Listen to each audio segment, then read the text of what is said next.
سيدنا ونبينا وحبيب إله العالمين أبي القاسم محمد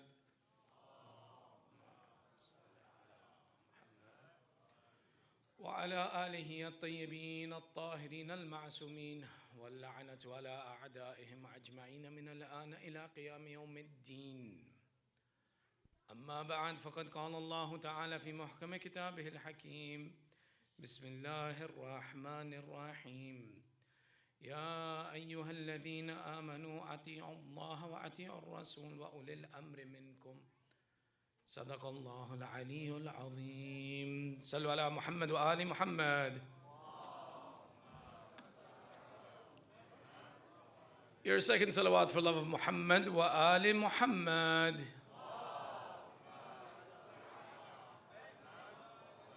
And your loudest salawat as condolences to the master of our time, Sahibul Asri wa Zaman.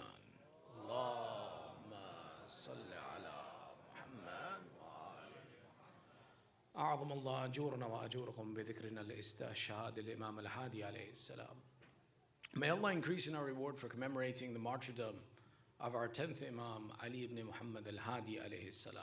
Sallu ala Muhammad wa Ali Muhammad.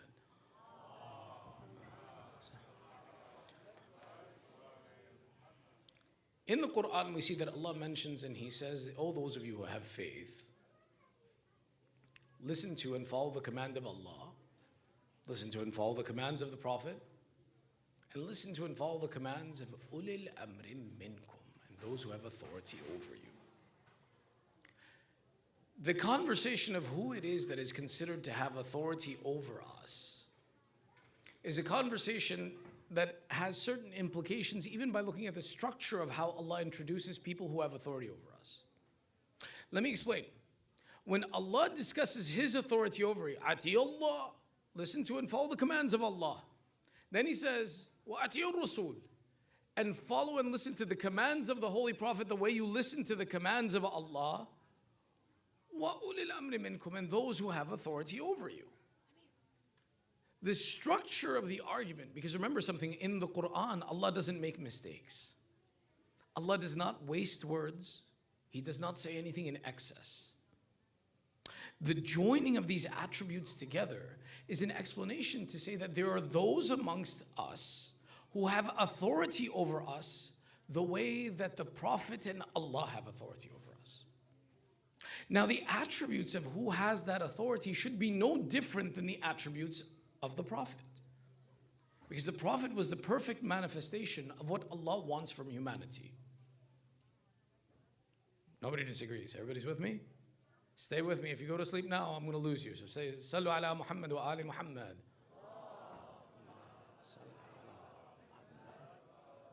The significance of mentioning this is to say that if Allah has dictated that there is someone after the Prophet who has authority just like the Prophet, then He should have told us exactly who these people are. There can be no doubt about who these people are that have absolute perfect authority over us. It can't be something that we didn't know about and we guessed, and we weren't sure who would be in this authority. No, the affair had to be made clear from the beginning. From the revelation of the Quran, from the commandment of the fact that there will be authority on this earth, it had to be made clear who the authority of Allah on this earth would be. And we have a variety of narrations that tell us that this is true. But the point to explain something is that when we follow these 12 Imams, who we say have the authority over us the way our Prophet had authority over us, we're not guessing at who these people are. We know for a fact.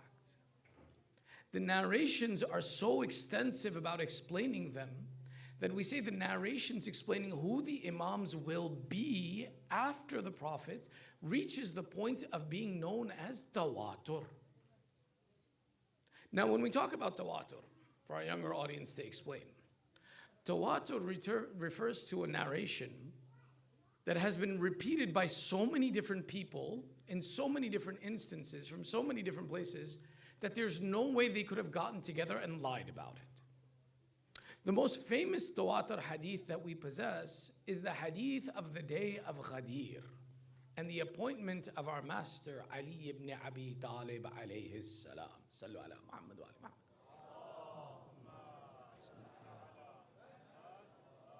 Why? Because the day of Ghadir, when our Prophet collected everyone into one location, these were people from all over the world of Islam who gathered together and heard the hadith of the Holy Prophet. Man kuntu mawla fahadha Aliyun mawla. All of these people who didn't know each other, didn't know anyone, didn't know anything, they all got together and they repeated the exact same phrase. And this became the definition of tawatur, that it's come to us from so many different places that even if someone wanted to fake it, they couldn't, because the narrations come from so many different places. In the same light, the names of the Imams have come to us from enough different sources, and they've always been consistent in the names of the Imams from our Prophet, that we label it as tawatur, that there is no debate. All of these people telling us the names of the A'immah alayhimus salam couldn't have gotten together and lied about this. When you believe in these Imams having absolute authority over you, it's not an accident or a coincidence that we said, okay, let's look back at history and maybe this person, maybe that. No, it was established from the beginning. Your love of Ahlul Bayt is not a coincidence. It was established from the start.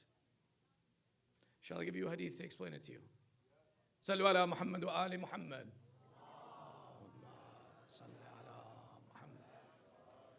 Now let me just explain, this isn't the topic of our discussion. We haven't gotten to Imam Al-Hadi yet. We're getting to Imam Al-Hadi. We're just building the foundation. وَإِنَّ مِن شِيعَتِهِ لَإِبْرَاهِيمَ. In the Quran, Allah describes and says, and from amongst his Shia was Ibrahim. In Tafsir al-Burhan, there is a discussion about this, that at one point in time, Allah removed the curtain from the eyes of Nabi Allah Ibrahim. Khalilullah Ibrahim, Allah removed his curtain. And Ibrahim was able to look at everything Allah had created.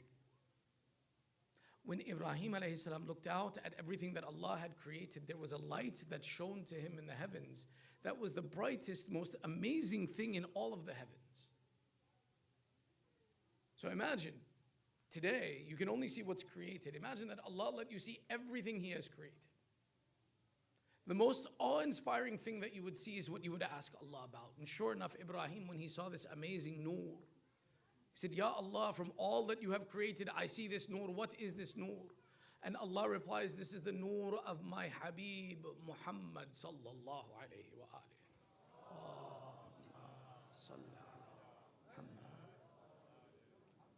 So then he turns and he says, Ya Allah, after this nur, there is a second nur that I see that is the second most amazing thing in all of your creation.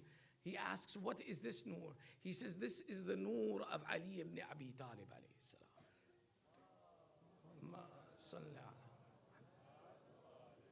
And if you're tired to recite salawat, we can end now.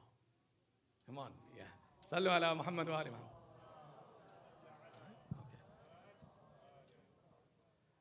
He says, after this, I saw three anwar that were very similar in their light, and I asked, who are these? And Allah answered to him that this is the nur of Fatima and Hassan and Hussein.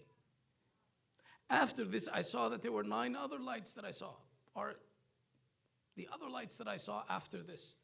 They asked, Ibrahim asked, so, and what are these lights? And the answer comes that these are the sons of Hussein. He says, oh Allah, by the right of these Ahlul Bayt, tell me their names.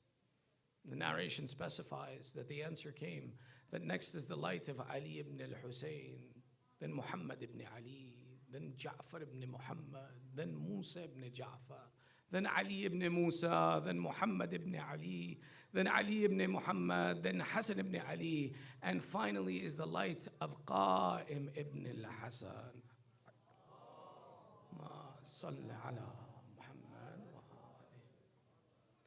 The hadith continues. Notice the names of all of these A'immah are mentioned in this hadith, that even in the time of Ibrahim, Allah had disclosed the nur of these personalities. The hadith continues. Ibrahim says, Ya Allah, after I look at these 14 lights, I see many lights surrounding them. And he asks, what are these lights that surround them? And the answer came, these are the nur and the light of the Shia of Ali ibn Abi Talib.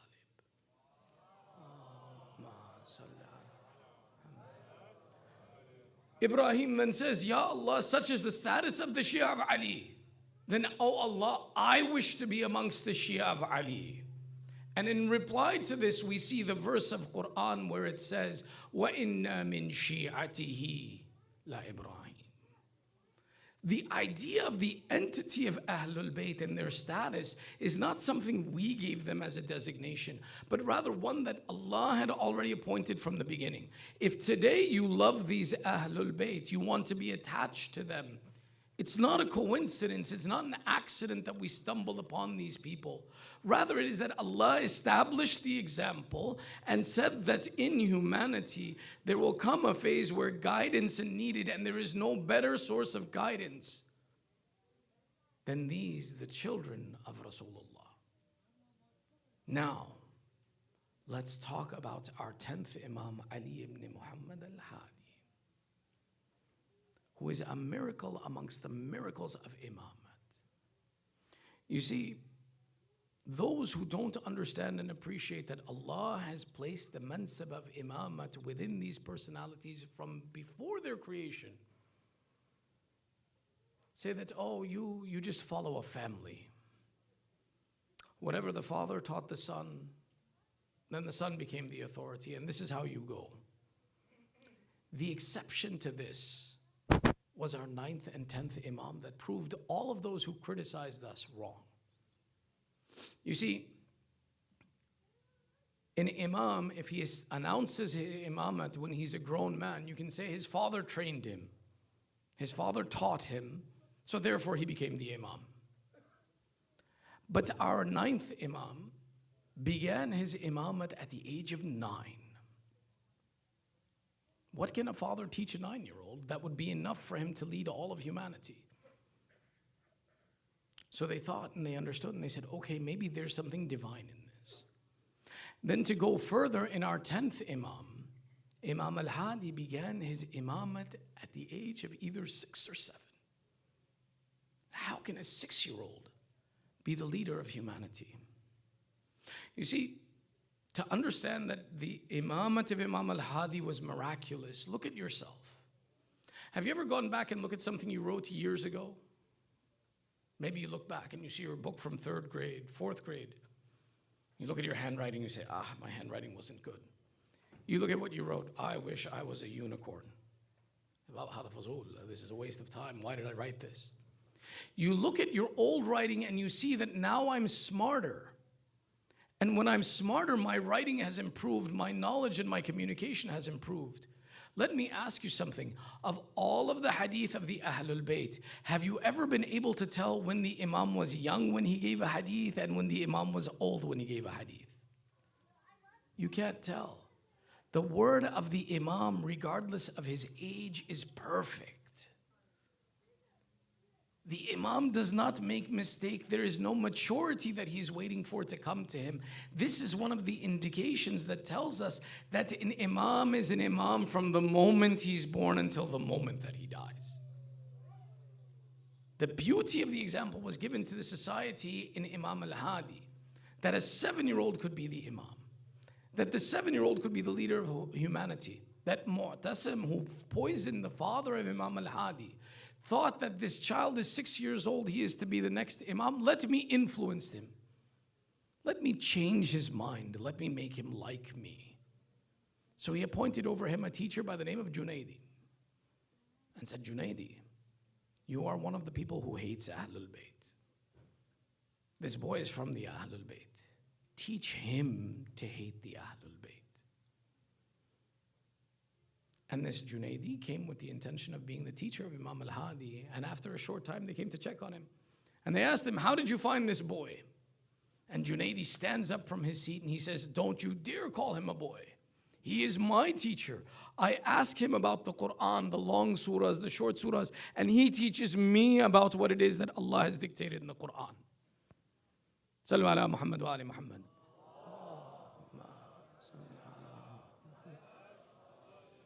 This was one of the proofs of how we knew that imamat is divine, that it is something Allah has established already, and it's not something that we dictate. It is not something that is a familial inheritance. It is something that only Allah can appoint within humanity, and when He appoints it, it is perfect from when it begins until when it ends. And there is no one who can be the teacher of the Imam. The significance of having these conversations, you have to understand there's a reason why Allah established the imamat of these A'immah in such a young age and gave us the opportunity to know the Imam and see how the Imam interacted with all of these people. It was that there was going to come a time when the Imam's imamat would begin at the age of 5.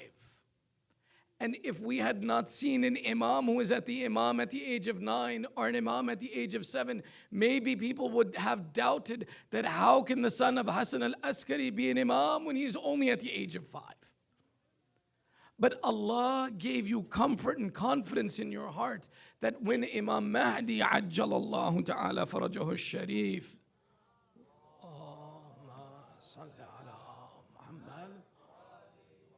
begins his imamat at the age of 5. None of us doubted his imamat because we said, no, we have seen the authority of Allah and its perfection at the age of 9 and at the age of 7. There is no reason that Allah cannot perfect and establish His authority in one who is even as young as the age of 5. Allah has given us these examples and prepared us that this coming of the Imam would come in a difficult time. And there would be many things that you may question that how can it be? Look back at history and you will see that it can happen. It does happen. And that the authority of the Imam is absolute and perfect. Don't be afraid that someone may criticize you that at the age of 5, how can you follow a 5-year-old? Say with pride, we followed the perfect example of Allah on this earth, Imam Al-Hadi at the age of 7, at the age of 6. We have no doubt that Allah can perfect His authority in a 5-year-old. This was an example. Imam Al-Hadi laid out this fundamental for us. Our Imam's life lasted for 40 years. He began his imamat at the age of about 6 or 7. For about 14 years, he stayed in the city of Medina. The first 14 years of the Imam's life, while was in duress, he was in the city of Medina. He was able to teach. He was able to spend time in guidance and provide assistance to the people. And after 14 years, during the Khilafat of Mal'un Mutawakkil, he was forced to leave his house in the city of Medina and was migrated to the city of Surra Man Ra'a, or as we know it today, Samarra. This was a city of the enemies of Ahlul Bayt. And it was a city that Mutawakkil chose to put the Imam in because he says, this is my stronghold, and I want to imprison the children of Zahra in this stronghold. And the Imam was brought to this location. Now, it didn't stop the Imam from guiding and helping people, and there are many examples that are established by the Imam that showed that he is the absolute authority of Allah on this earth, and many problems for the Shia he solved and he taught for us. There are many things still today that are present amongst us that we benefit from that are the teachings of Imam Al-Hadi. From amongst them is 2 of the ziyarat of Amir al-Mu'mineen that are recited on the day of Eid al-Ghadir. That Imam Al-Hadi, when he was moved from Medina, he stopped in the land of Najaf and recited and taught the ziyarats of Amir al-Mu'mineen because he was there on the day of Ghadir. And we possess them in our treasures of ziyarat. There is another ziyarat that is very famous, that is narrated to us by Imam Al-Hadi, and it requires a lengthy time, which I don't intend to take tonight, called Ziyarat Jamia Kabira. Let me explain. You guys are okay? We have time? We're okay? Sallu ala Muhammad wa ali Muhammad.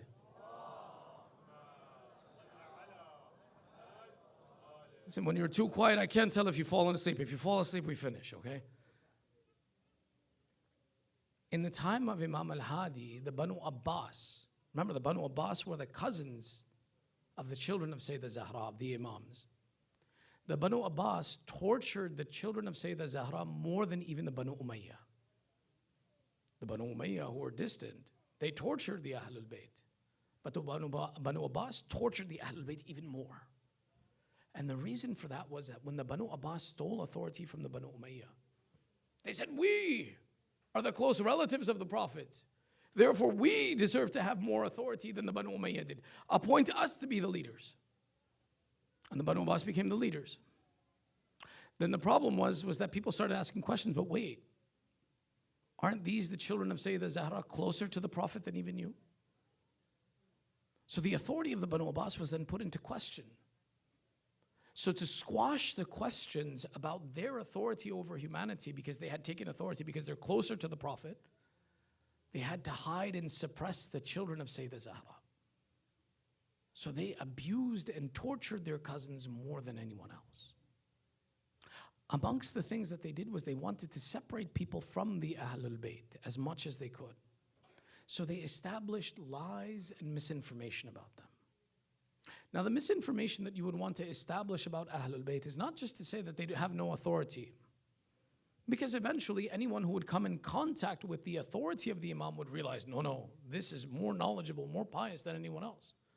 As was the case with Imam Rada. That when Imam Rada was made Naib Khalifa, humanity and society realized, why are we listening to Ma'mun when we have someone like him? Ma'mun in fear had Imam Rada killed. The others, when they wanted to suppress, they used different techniques. One of the techniques they used in the time of Imam Al-Hadi is they put in spies who would come and say that, yes, the Imam is holy, he's so holy, he is God, na'uzubillah, himself. That we should follow the Imam the way we follow Allah. That the Imam is Allah. He's the manifestation. Na'uzubillah, this is not our faith. This is not our faith.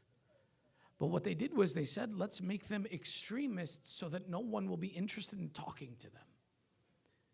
In this situation, people who call themselves the companions of Imam Al-Hadi started telling people, no, we pray to the Imam, we worship the Imam. The Imam, na'uzubillah, is the manifestation of God. In response to this, Imam Al-Hadi, who is an prisoner, he's imprisoned. He doesn't have the freedom to come out and speak to the people and educate them about what we really believe. He's not allowed to stand up in society and counter these voices. The Imam has to solve this problem and correct the aqa'id and tell people what we really believe. The Imam is in a state of difficulty. The same way Imam Ali ibn al-Hussein Zainul Abidin was in a state of difficulty. Imam Zainul Abidin, remember, he was also refused the permission to talk to people. Not allowed to gather near Imam Zainul Abidin. So how did the Imam teach? He had to guide humanity. He taught through dua. And we have what is called the collection of du'as of Imam Zainul Abidin. Those du'as of Imam Zainul Abidin are a guidance in knowing Allah, understanding how to talk to Allah, turning back and knowing the aqaid of the Ahlul Bayt and how it is that we believe in Allah. When the Imam was refused to speak to us, he spoke to Allah. And in speaking to Allah, he taught all of humanity.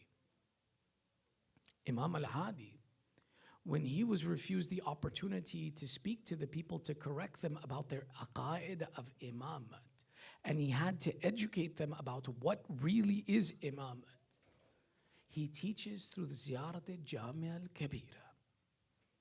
Ziyarat al-Jami' al-Kabira, Jami'ah means that the ziyarat is not pointed at one imam, it's pointed at multiple imams, which is why it's called Ziyarat al-Jami'ah. It's where everything is collected. And you speak to all of the imams. And Kabira because of its length. Ziyarat al-Jami' al-Kabira. May Allah give us tawfiq and time in our lives to spend time with this ziyarah. The Imam details and explains exactly what is an Imam, what is his authority over humanity, and what is his role in relationship to Allah and how to seek the wasila through the Imam to get to Allah. That when there was corruption being spread, the word of the Imam came out and he simply said, this ziyarah is what I prescribe for our Shia to read. And by the tool of this ziyarah, he protected us from the mistakes and the errors that were being pushed into us and the corruption that was being brought to us. Till today, one of the best ways to understand about who is your Imam, what is his authority, turn back to the ziyarah that was taught to us by Imam Al-Hadi. This is the only lesson that Imam Al-Hadi taught us about correcting some of these relationships and teaching us about the benefit of seeking the wasila of Ahlul Bayt. Everybody's good? One more example. Sallu ala Muhammad wa ali Muhammad.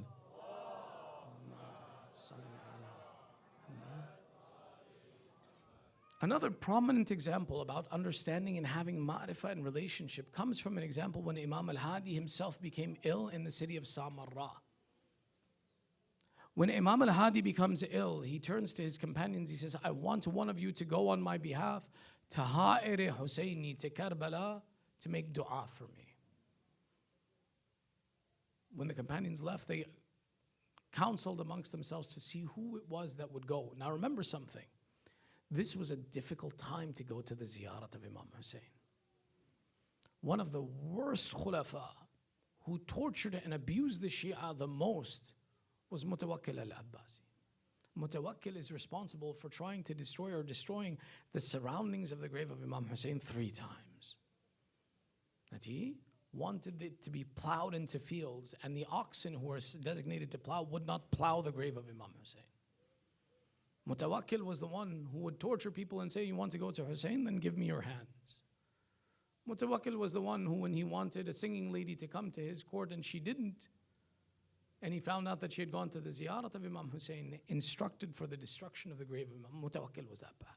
The Shia in the time of Mutawakkil were such that in a house of the Sadat, of the family of the Prophet, there would not be more than 1 libas sufficient for a lady to pray in.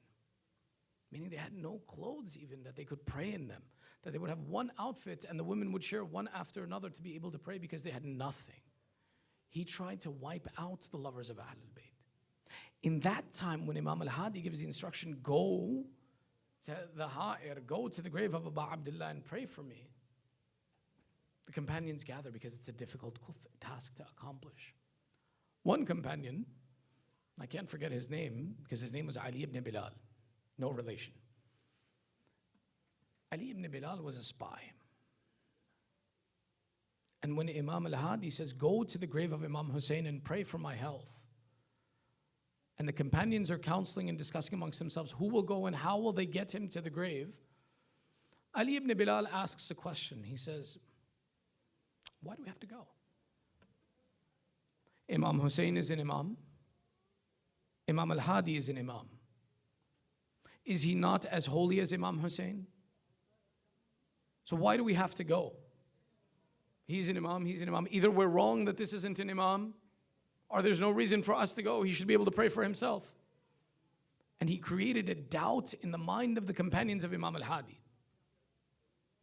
In this situation, they came back to Imam Al-Hadi. They said, Yabna Rasulullah, explain to us, if you are an Imam, and you are no less than Imam Hussein, then why should we go make dua for you in Karbala next to the grave of Imam Hussein? And one of the short answers that first Imam Al-Hadi exposes, he says, first and foremost, understand the one who has brought this doubt to your mind is not from amongst you. This is someone who is creating fasad amongst you. It should be enough. And this is, remember something, when we go back to the hukm of the Imam and the command of the Imam, there's no questioning the Imam. This is an important lesson. Look at history. Pay very close attention to history. Because in history, we saw people who went astray because they did not understand the authority of the Imam. And they questioned the Imam. Tomorrow, inshallah, when my Imam comes, inshallah, if my Imam commands me something and it doesn't make sense to me, am I going to question the Imam?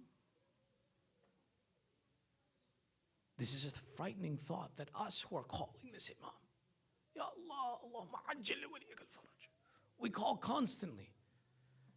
Have you thought, do I have the ability, do I understand the authority of my Imam over me? We can look through history, those who lived with the Imam questioned him. You and I, we pray to Allah to see the Imam once in our life. Do we have the certainty in his authority that we won't question him? These stories that come to us are intentional lessons to teach you that the authority of Allah is perfect. When the Imam is with you, don't question him. سَمِعْنَا وَأَطَعْنَا. We listen and we obey. It's easy to say. It's difficult to perform. So Imam Al-Hadi exposes this man, and he says that he has ill intentions towards you. Let me explain to you that it is not a question of superiority between me and Aba Abdullah, but rather there are places on this earth where Allah likes to be called. And He answers the one who calls from that place quickly. And the land of Karbala is such a place that if you go to it and call to Allah, He answers your request as quickly as you can ask for. Sallu ala Muhammad wa ali Muhammad.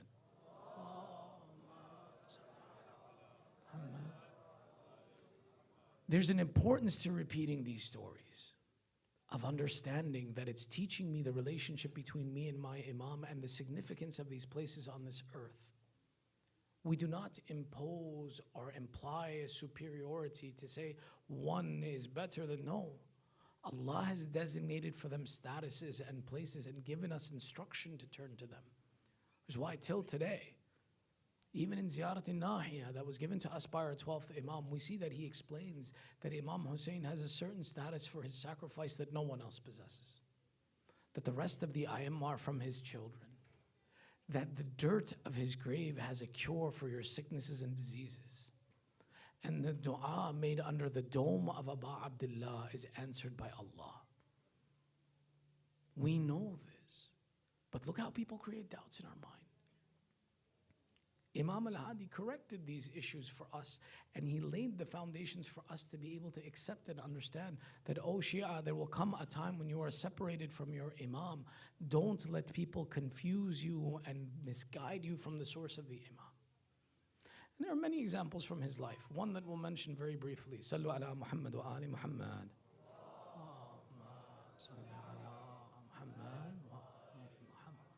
Of the example of a lady who came and claimed to be Sayyidah Zainab and said that I am Sayyidah Zainab. And the Khalifa of the time says, I know she can't be Sayyidah Zainab. She died 100 years ago, more. But she says, no, when I was a child, the Holy Prophet put his hand on my head, and because of that, every 40 years I become young again. The Khalifa knows, he knows that she is lying, but he doesn't know how to prove it. And the people are being misguided by this, so he calls upon Imam Al-Hadi and he says, prove to the people that she is wrong. So Imam Al-Hadi gives the example. He says, then take us to, and Mutawakkil at the time had a menagerie, like a zoo, like a proper zoo. He says, take us to your pen where you keep the lions. So, okay. He says, the lady, get in the pen. She says, excuse me. He says, we, the children of Rasulullah, are not impacted by wild beasts. They don't attack us. If you truly are who you say you are, get in the pen, and these hungry lions won't bother you. She says, you first. So Imam Al-Hadi gets inside of the pen, and sure enough, these hungry lions, not just normal lions, hungry lions, instead of attacking the Imam, they come and they press their heads under the feet of the Imam.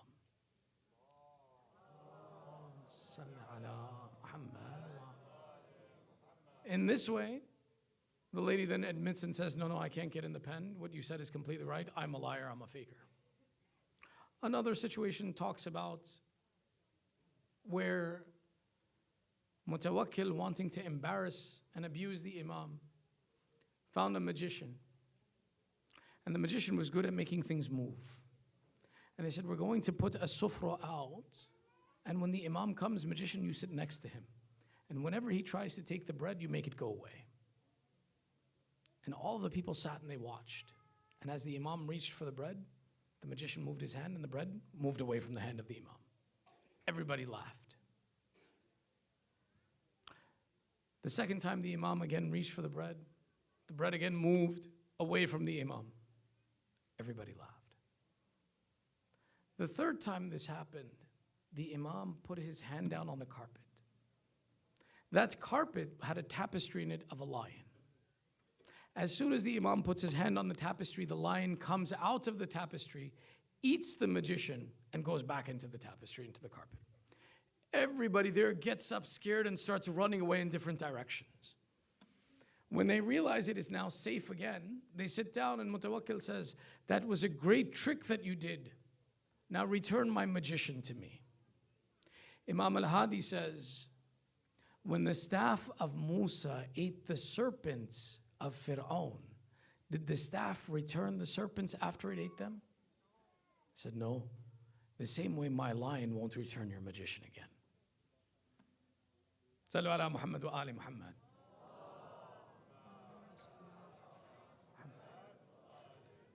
There are many times that the sake of Islam that the Imam was able to help the society and the Muslimin and establish the examples of Islam when, for example, a Christian man was accused of attacking a Muslim woman and he was caught. When they caught him, they brought him to the court of Mutawakkil. And now when Mutawakkil is about to punish this man for attacking a Muslim woman, he says, La ilaha illallah Muhammad Rasulullah. The wazirs of Mutawakkil say, stop, stop, stop, stop. Mutawakkil says, what? He said, you can't punish him. What do you mean I can't punish him? He said, he was a Christian, now he's Muslim. Islam says anything you did before you were Muslim is forgiven. Mutawakkil, you have to forgive him and send him on his way. Mutawakkil says, I can't accept that. This man is cheating the system. He committed a grave sin. Now he wants to get away with it. The advisors of Mutawakkil say there's nothing we can do to stop him. He became a Muslim. This is the rules.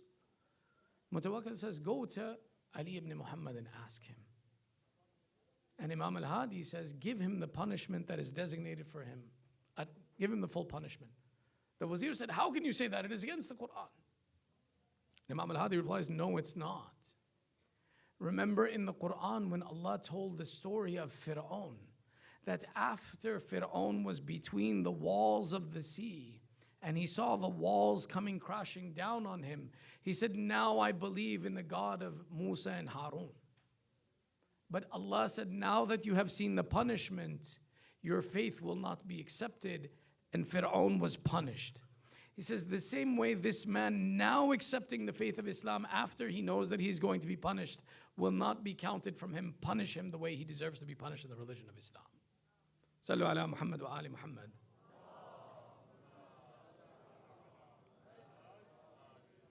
In this way, and there are many examples from his life where he showed in a young age that he was the authority of Allah on this earth and that he defended the religion of Islam. Yahya bin Akhtam and his debates with Imam Al-Hadi are many. But through all of this, my Imam suffered through great difficulties as well. His house was raided when he was in the city of Medina. They describe and say that when the soldiers entered upon the house, they entered because false rumors had been spread that Imam Al-Hadi was amassing wealth and weapons. They said, we found him only sitting on a carpet with some books and a Quran in his house, but there was nothing there. Yet they violated the sanctity of the house of Imam Al-Hadi. Then he was forced to leave his family, the grave of Zahra, the grave of Rasulullah, and migrate. And again, they continued to violate his sanctity. In Samarra as well, they raided his house, where they say we found him on nothing but maybe a carpet and sand underneath him. Mutawakkil, wanting to torture the Imam, would put him in prison cells. In one of the descriptions of the prison cells, they say, we saw, one of the companions says, I got permission to go see the Imam. I saw my Imam sitting on a musalla, and Mutawakkil, to frighten him, had dug a grave right in front of the musalla of the Imam in the cell and said, my intention is this for you. We would say that that companion who came to see Imam Al-Hadi, he may have wept and complained, Ya Ibn Rasulullah, what is the condition that I find you in? The poets write that the answer would be, oh companion, you see my condition and you weep. Remember my grandfather Hussein. For me, the grave is in front of me. They left my grandfather Hussein 3 days without a kafan on the field of Karbala. They surrounded him with enemies from every direction. If you are to weep, then weep for Hussein. Eventually it happens that Mu'taz Mal'un is the one who poisoned our Imam and poisoned him with a severe poison. One of the descriptions say that when Mu'taz intended to poison the Imam, he made all of the Shia of Samarra exit the city of Samarra, so that my Imam would be alone with no helper when he was poisoned. He too is Mazloom, Gharib, the lonely one, who had no one with him when he was killed. There's one narration that says that when the poison took effect in his body, there was only one person with him who was there to take his head in his lap, in their lap.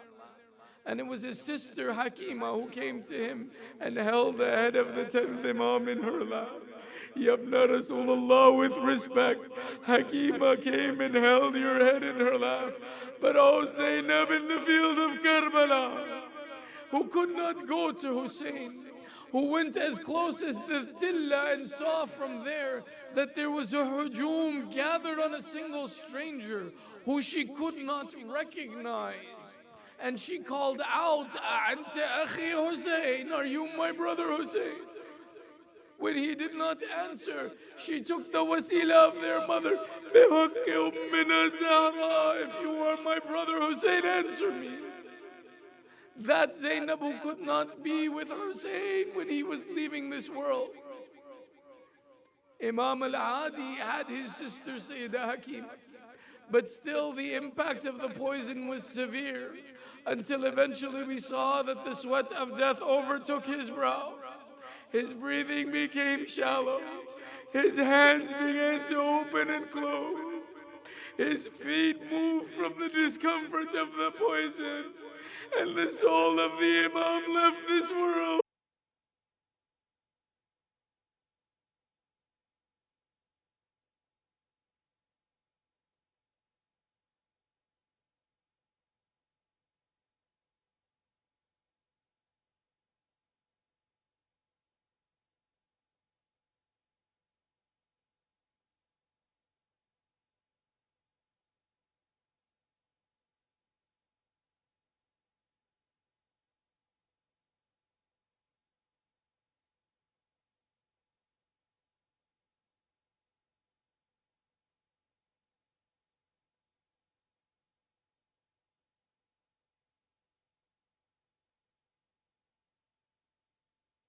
يا محسن بحق الحسن يا قديم الأحسان بحق الحسين. Oh Allah, accept this small ibadat from us. Ya Allah, give the thawab of this majlis to our marhumin, the marhumin of the sponsor of this majlis, and all those who are in need of dua. Ya Allah, we have gathered here with hajat by the right of the mention of Imam Al-Hadi alayhi salam and the Ahl al-Bayt. Fulfill our hajat. Ya Allah, those amongst our families, our communities, the mu'mineen who are suffering through sicknesses and disease. Ya Allah, give shafa'at to the mu'mineen wherever they are. Oh Allah, those mu'mineen who are suffering through difficulty and insecurity in Afghanistan, in Yemen, in Sham, in Pakistan, and around the world. Ya Allah, give aman to the mu'mineen wherever they are. Oh Allah, hasten the reappearance of the son of Zahra. Oh Allah, don't separate us from the son of Zahra anymore. Ya Allah, we have wept tears over all of the A'immah alayhimus salam. Join us with the avenger of the sons of Zahra. Ya Allah, keep our children on the upright path of Ali Muhammad. Entitle us to the shafa of Aba Abdullah in dunya and in akhirah. 1 Surah Fatiha, 3 times Surah Ikhlas. لأرواح المؤمنين والمؤمنات مع الصلوات.